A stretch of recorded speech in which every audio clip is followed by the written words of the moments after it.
Hello everyone, मैं Sandhya Lohiya, lecturer computer science, government polytechnic college Udaipur से। आज हम सब्जेक्ट कोड 210 मैकेनिकल इंजीनियरिंग के यूनिट नंबर 7 पॉइंटर्स के बारे में चर्चा करने वाले हैं।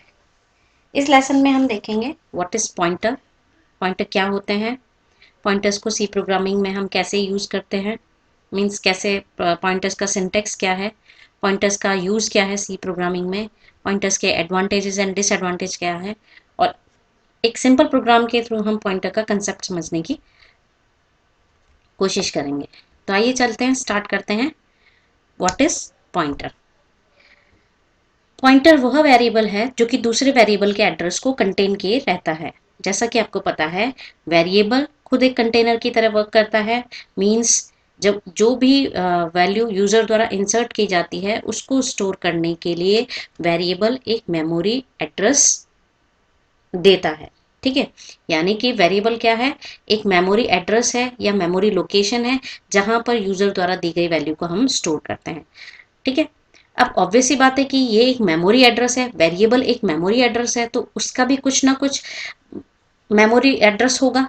ठीक है, क्योंकि जैसे ही हम इंटीजर ए डिक्लेयर करते हैं प्रोग्राम में, किसी भी प्रोग्राम में, तो इंटीजर तो ये बताता है कंपाइलर को कि ये जो हमने ए वेरिएबल लिया है इसको 2 बाइट का मेमोरी स्पेस रिक्वायर्ड है। ठीक है, अब कंपाइलर क्या करता है, रैंडमली जहां पर भी वेरिएबल के केस में रैंडमली जहां पर भी मेमोरी स्पेस 2 बाइट का अवेलेबल होता है वो स्पेस रिजर्व करता है, उसे नेम असाइन करता है ए, और यूजर द्वारा दी गई वैल्यू को वहां पर रखने का काम वेरिएबल करता है। ठीक है, लेकिन ये पॉइंटर क्या है, पॉइंटर भी एक वेरिएबल है, लेकिन ये पॉइंटर क्या करता है, यूजर द्वारा दी गई वैल्यू को नहीं बल्कि किसी वेरिएबल के एड्रेस को। जैसा कि मैंने अभी आपको बताया कि जब हमने इंटीजर ए लिखा और कंपाइलर ने उसे 2 बाइट मेमोरी दिया, मींस उसको कोई ना कोई एड्रेस तो मिला है कि इस मेमोरी में ये पर्टिकुलर एड्रेस वेरिएबल ए के लिए रिजर्व है। ठीक है, तो वो जो वेरिएबल का एड्रेस है, ध्यान दीजिएगा यहाँ पर वेरिएबल का एड्रेस, ना कि वेरिएबल में जो वैल्यू है वो, उसकी बात नहीं कर रही हूँ। वेरिएबल का जो एड्रेस है, जो मेमोरी एड्रेस है, वो अगर हम किसी दूसरे वेरिएबल में डिफाइन करते हैं, किसी दूसरे वेरिएबल में स्टोर करते हैं, तो वो वेरिएबल पॉइंटर कहलाता है। ठीक है, नॉर्मल वेरिएबल और पॉइंटर वेरिएबल में डिफरेंस यही है। नॉर्मल वेरिएबल यूजर द्वारा दी गई वैल्यू को कंटेन करता है, जबकि पॉइंटर क्या करता है, किसी दूसरे वेरिएबल का एड्रेस होल्ड करता है। ठीक है, हम पॉइंटर वेरिएबल में कोई नॉर्मल वैल्यू असाइन नहीं करते हैं, किसी दूसरे वेरिएबल का एड्रेस होल्ड करवाते हैं। क्योंकि एड्रेस किसी भी साधारण वेरिएबल में नहीं रखा जा सकता है, इसको सुरक्षित रखने के लिए केवल पॉइंटर्स ही इस्तेमाल किए जा सकते हैं। ठीक है, पॉइंटर किसी दूसरे डेटा टाइप की तरह ही एक डेटा टाइप है जो मेमोरी में खुद के लिए भी एक एड्रेस लेता है। देखिए, डायग्राम में आपको अच्छे से समझ आएगा। जैसे कि यहाँ पर है एक वेरिएबल VAR वेरिएबल, इसका कुछ भी टाइप हो सकता है, मान लो इसका टाइप है इंटीजर। जैसे ही मैंने इंटीजर VAR नाम का वेरिएबल बनाया, इसको मेमोरी में एड्रेस अलोकेट हो गया 1001। ठीक है, क्योंकि इंटीजर के लिए 2 बाइट इंस्ट्रक्शन चाहिए, तो ये 2 बाइट का इंस्ट्रक्शन वेरिएबल VAR के लिए असाइन हुआ मेमोरी में, और इसको मेमोरी एड्रेस मिला 1001। अब जो यूजर ने वैल्यू दी है वो इस एड्रेस पर जाकर स्टोर होगी। किस तरीके से स्टोर होती है, हम स्कैनएफ के थ्रू स्टोर करवाते हैं, एम परसेंट साइन का यूज करके। ठीक है, लेकिन यहां पर बात है इस 1001 से। ठीक है, ये 1001, ये जो VAR का एड्रेस है, जब हम इस एड्रेस को किसी और दूसरे वेरिएबल में, जो कि PTR नाम का एक वेरिएबल हमने डिक्लेयर किया है, इस PTR नाम के वेरिएबल में जब मैं इस VAR नाम के एड्रेस को स्टोर करवाती हूं, तो ये PTR नॉर्मल वेरिएबल नहीं रह जाता है, ये पॉइंटर बन जाता है। अब ऑब्वियस सी बात है कि जब मैंने PTR को डिक्लेयर किया है, एक वेरिएबल के तौर पे डिक्लेयर किया है, तो इसको भी कुछ ना कुछ एड्रेस तो असाइन होगा ही सही। ठीक है, 2047 इसका खुद का एड्रेस है। तो हर एक पॉइंटर एक डेटा टाइप की तरह वर्क करता है और अपने लिए मेमोरी में कोई ना कोई एड्रेस रिजर्व करता है। ठीक है, क्योंकि दोनों है तो बेसिकली पॉइंटर ही। पॉइंटर किसी पॉइंटर वेरिएबल किसी दूसरे वेरिएबल के एड्रेस को अपने में कंटेन करता है। ठीक है, तो पॉइंटर वेरिएबल एक वेरिएबल है जो दूसरे वेरिएबल के एड्रेस को कंटेन करता है। पॉइंटर से दो ऑपरेटर संबंधित होते हैं, एम्परसेंड, जैसा कि आपको पता है एम्परसेंड को हम क्या पढ़ते हैं, एड्रेस ऑफ। इसका हमने बहुत अच्छे से यूज किया है स्कैनएफ में। कोई भी वेरिएबल जब हमने डिक्लेयर किया है, उसे कोई यूजर द्वारा वैल्यू असाइन करनी है, तो हम एम्परसेंड साइन के थ्रू ही असाइन करते हैं। ठीक है, इसे हम रेफरेंसिंग ऑपरेटर भी बोलते हैं।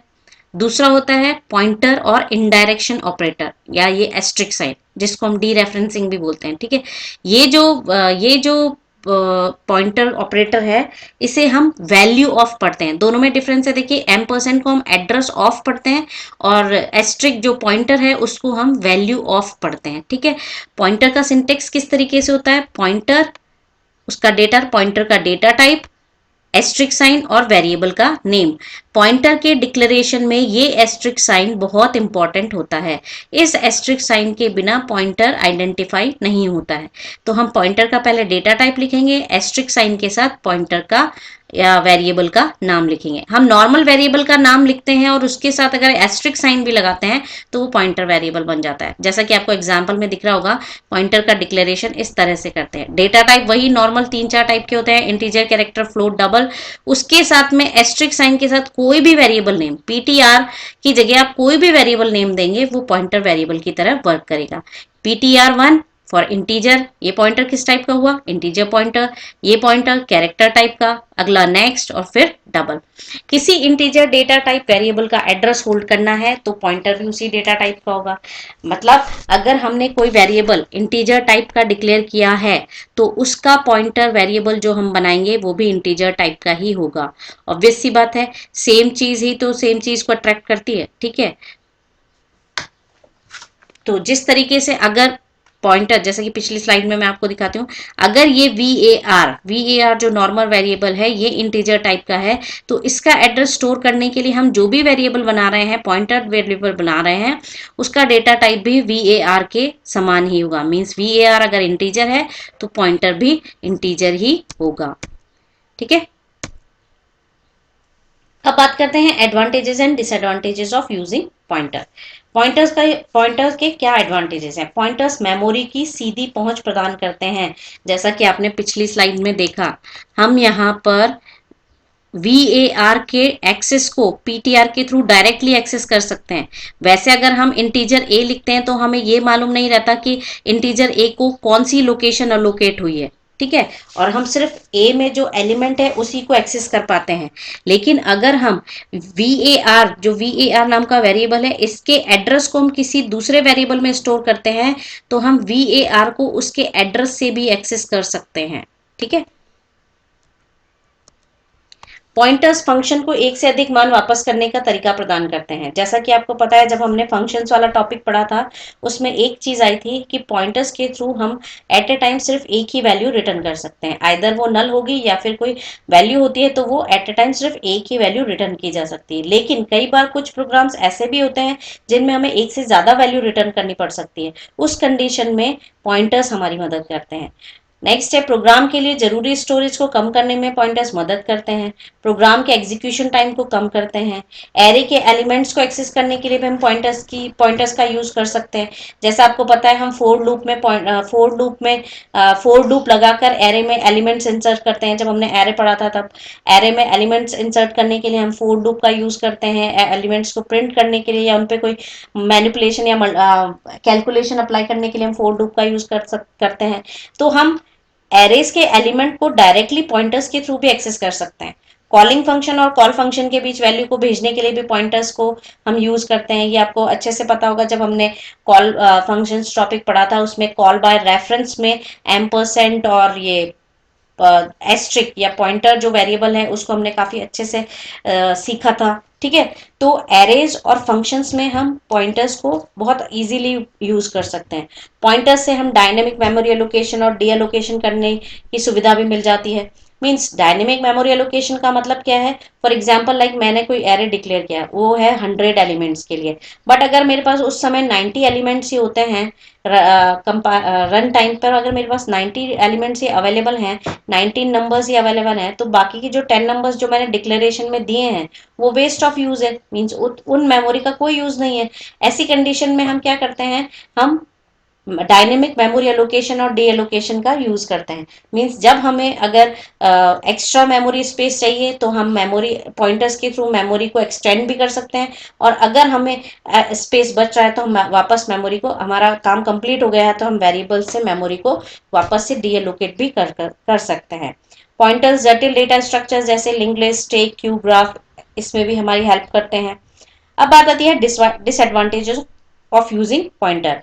अनइनिशियलाइज पॉइंटर सेगमेंट फॉल्ट का कारण हो सकता है। जैसा कि आपको पता है, किसी भी प्रोग्रामिंग लैंग्वेज में चाहे वेरिएबल्स हो, एरे हो, फंक्शंस हो, कोई भी चीज अगर हम यूज करते हैं तो हमें उसे सबसे पहले इनिशियलाइज करना पड़ता है। इनिशियलाइज का मतलब है कंपाइलर को हमें बताना पड़ता है कि हम ये चीज कंप्यूटर प्रोग्राम में यूज करने वाले हैं। तो अगर हम पॉइंटर्स को इनिशियलाइज नहीं करते हैं तो इससे फॉल्ट हो सकता है। ठीक है, डायनेमिक मेमोरी एलोकेशन के द्वारा मेमोरी ब्लॉक को स्पष्ट रूप से मुक्त करने की आवश्यकता होती है। पॉइंटर्स सामान्य वेरिएबल की तुलना में धीमे होते हैं। यदि पॉइंटर्स का गलत मानों के साथ अपडेट किया जाता है तो मेमोरी करप्शन भी हो सकता है। ठीक है, तो ये है कुछ एडवांटेजेस ऑफ पॉइंटर्स और डिसएडवांटेजेस ऑफ यूजिंग पॉइंटर्स। अब बात करते हैं एप्लीकेशन ऑफ पॉइंटर्स। देखिए, सी प्रोग्रामिंग में पॉइंटर्स जो है वो बहुत ही इंपॉर्टेंट और थोड़ा सा कॉम्प्लेक्स टॉपिक है, लेकिन फिर भी पॉइंटर इतना इंपॉर्टेंट टॉपिक है, जैसा कि मैंने आपको बताया, पॉइंटर्स के थ्रू हम एरेज, फंक्शंस, स्ट्रिंग, इन सबको एक्सेस कर सकते हैं। ठीक है, पॉइंटर्स के थ्रू हम डायरेक्ट किसी भी वेरिएबल या एरे या फंक्शन, इन सब के मेमोरी एड्रेस को हम डायरेक्टली एक्सेस कर सकते हैं। तो सी एक अकेली ऐसी प्रोग्रामिंग लैंग्वेज है जिसमें पॉइंटर्स एक इतना बड़ा फीचर है सी प्रोग्रामिंग का, जिसके बेसिस पर एक पूरा का पूरा ऑपरेटिंग सिस्टम डिजाइन किया गया है। ठीक है, तो अब बात करते हैं एप्लीकेशन ऑफ पॉइंटर्स। सबसे पहला आता है passing arguments to a function as a reference, means call by reference, to return multiple values, to access array elements, dynamic memory allocation, to implement data structures like stack, queue, linked list, graphs, to do system level programming where memory address are useful। ठीक है, तो ये कुछ applications हैं।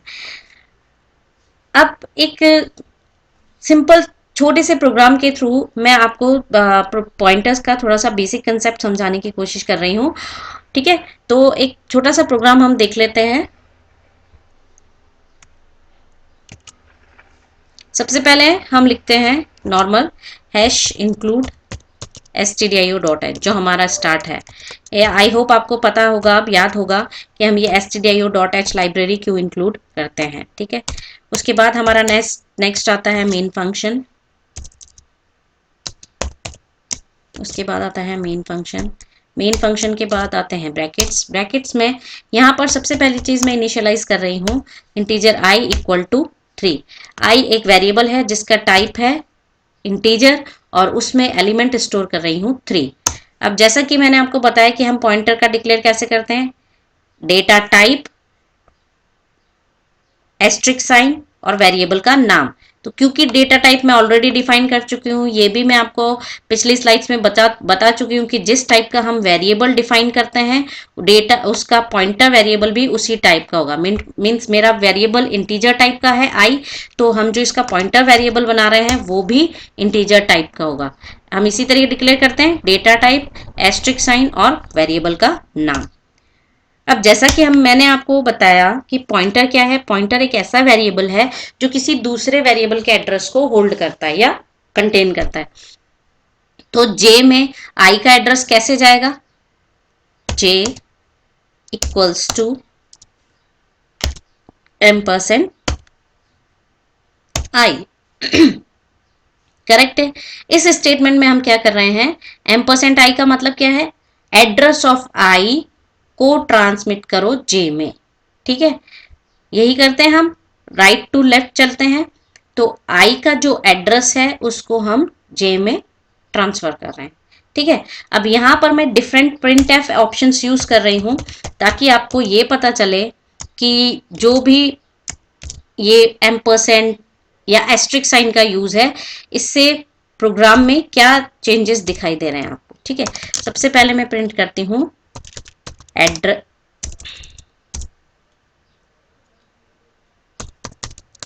Address of i equals to, अब देखिए मैंने आपको ये चीज बताई कि किसी भी वेरिएबल का एड्रेस हेक्साडेसिमल नंबर होता है, बट कुछ कंपाइलर्स के साथ ये प्लस पॉइंट होता है कि वो हेक्साडेसिमल नंबर्स को भी इंटीजर फॉर्मेट में दिखा सकते हैं। लेकिन जब भी हमें एड्रेस प्रिंट करना होता है तो हम %u यूज करते हैं। जैसा कि आपको दिख रहा होगा, मैंने %d यूज नहीं किया है, %u यूज किया है, जबकि मेरा डेटा टाइप क्या है, इंटीजर। लेकिन मुझे यहाँ प्रिंट क्या करना है, address of i, address of i, इसीलिए मैं यूज कर रही हूं यू साइन। अब क्योंकि मुझे एड्रेस प्रिंट करना है तो मुझे क्या लिखना पड़ेगा, %i, इसी तरीके से प्रिंट होता है एड्रेस, हम इसी तरीके से प्रिंट करते हैं। ठीक है, जब हम वैल्यूज इस तरीके से देते हैं %i करके, तो %i से उसका एड्रेस भी प्रिंट हो जाएगा, क्योंकि ये %i मैंने किस में यूज किया है, प्रिंट एफ में। ठीक है, ये तो हुआ मेरा पहला कॉम्बिनेशन। ठीक है, दूसरा कॉम्बिनेशन आता है,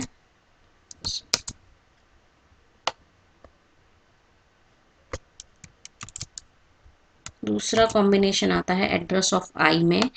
मैं यहाँ पर, क्योंकि यहाँ पर देखिए हमने क्या किया है सेकंड स्टेटमेंट में, %i, यानी कि एड्रेस ऑफ आई को मैंने पुट का किया है जे में। तो अब अगर मैं यहाँ पर जे लिख देती हूँ सेकंड प्रिंटएफ में, तो भी मेरा आंसर सेम आना चाहिए। ठीक है, जो आई का इस फर्स्ट स्टेटमेंट में जो %i है, जो भी लोकेशन रेंडमली आई को अलोकेट हुई होगी, वो %i से शो होगी मेरे पास। ठीक है, तो सेम चीज मैंने %i को जे में अलोकेट कर दिया है, तो इसका मतलब %i और जे दोनों का मान सेम आना चाहिए। ठीक है, ये हम जब रन करेंगे तब पता पड़ेगा। ठीक है, अब हम प्रिंट कर रहे हैं वैल्यू ऑफ आई,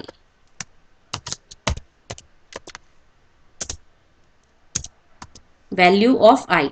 अब क्योंकि मैं मुझे वैल्यू प्रिंट करनी है, इसलिए मैं यहाँ %d यूज करूंगी और यहाँ से ये % साइन हटा रही हूँ। तो आई इसमें क्या है मेरे पास, यहाँ पे आंसर मेरा 3 आना चाहिए। फिर से मुझे वैल्यू प्रिंट करनी है, वैल्यू ऑफ आई, अगेन ये वैल्यू मेरी %d रहेगी।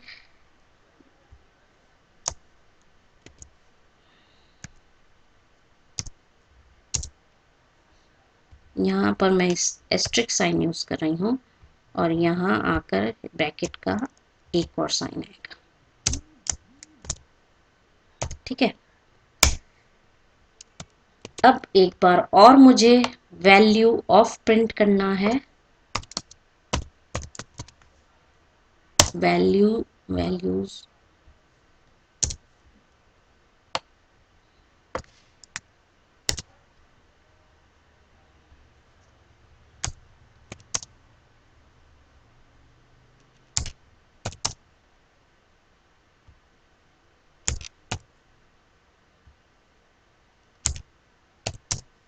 ठीक है, अब यहाँ पर मैं दे रही हूँ एस्ट्रिक जे।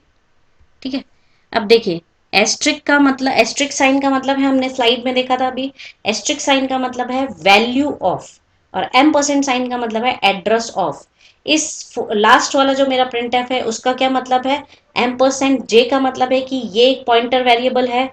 ठीक है, मींस इसने किसी दूसरे वेरिएबल का एड्रेस लिया है, तो इसके पास जो एड्रेस स्टोर्ड है उस लोकेशन पे जाना है, और वहां पर जो वैल्यू है, नॉट एड्रेस, वहां जो वैल्यू है, क्योंकि उस वेरिएबल के पास वैल्यू है और ये जो है ये पॉइंटर वेरिएबल है, इसलिए इसके पास एड्रेस है। तो पॉइंटर जैसे कंपाइलर को क्या पता चलेगा कि ये एक पॉइंटर वेरिएबल है, इसके पास जो है ये किसी दूसरे वेरिएबल का एड्रेस है, वहां जाना है और वहां से वैल्यू लेनी है। ठीक है, अब हम इसको सेव करते हैं और देखते हैं इसका आउटपुट क्या आएगा।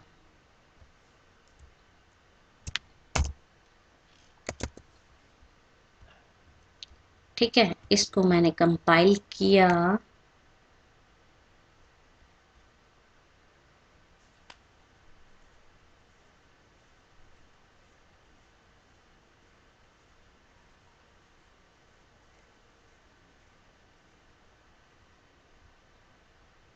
एक दो printf में और यूज करती हूँ यहाँ पर।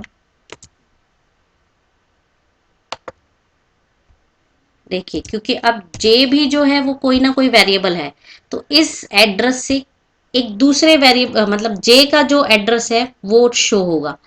ठीक है, और ये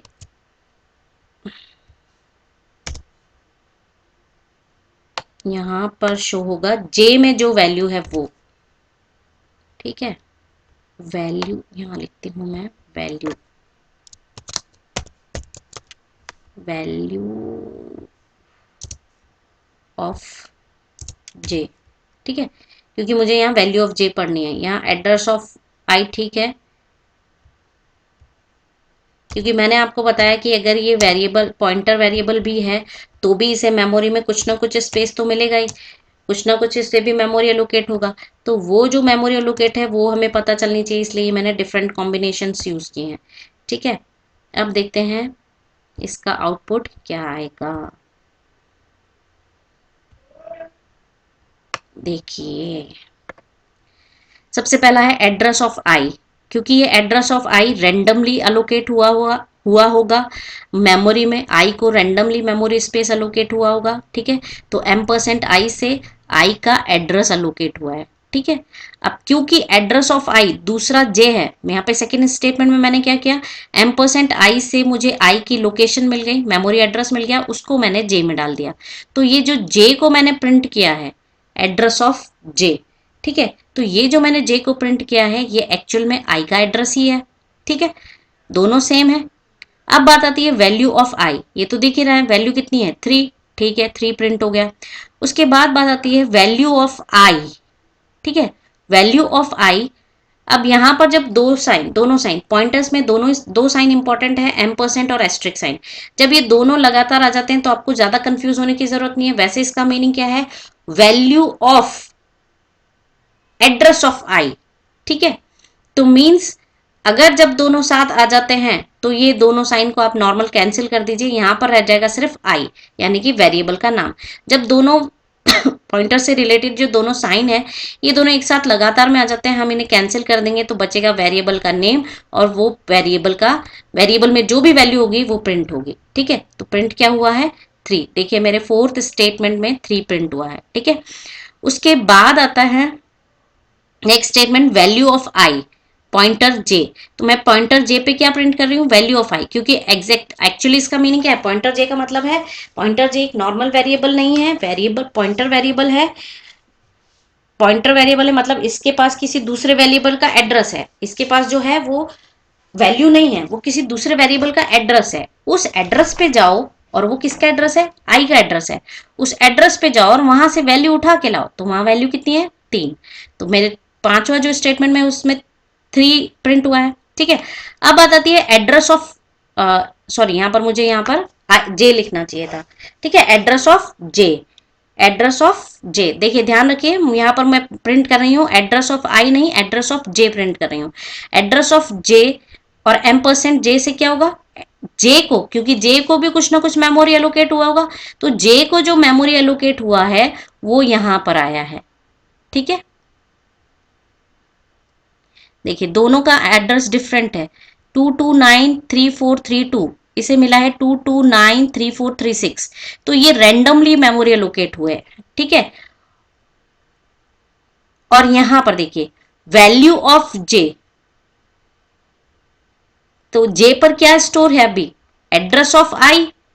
ठीक है, यहां पर मैंने एक्चुअली प्रिंट एफ सेकेंड वाला और लास्ट वाला सेम है। यहां पर जो मुझे पता है क्योंकि जे के पास आई का एड्रेस है, इसलिए वहां हमने लिख दिया एड्रेस ऑफ आई, तो इससे ये एड्रेस प्रिंट हुआ। बट ये एड्रेस ऑफ आई एक्चुअल में है क्या, जे के पास जो वैल्यू है वही एड्रेस है आई का। ठीक है, तो वैल्यू क्या प्रिंट होनी चाहिए, जे के पास आई का एड्रेस, वही प्रिंट हो रहा है।